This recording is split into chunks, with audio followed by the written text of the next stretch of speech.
Il-konsum tal-alkohol iżid ir-riskju tal-kanċer inkluż dak tas-sider, tal-griżmejn, tal-fwied, tal-ħalq u fil-musrana.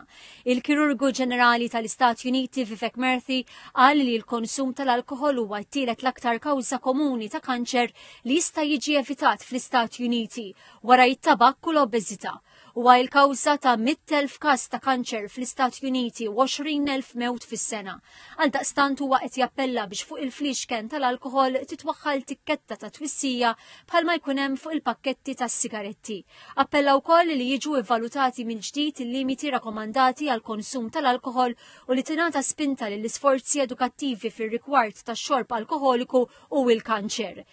Il-Chairperson tal-Cancer Research Innovation Hub Christian Sherry irrefera direttiva tal-Għaqda Dinjija tas-Saħħa dwar ix-xorb jekk ma bdejtx tixrob tibdiex. M'hemmx livell safe ta' alkohol għall-ebda marda ġifieri huwa mdaħħal fiha.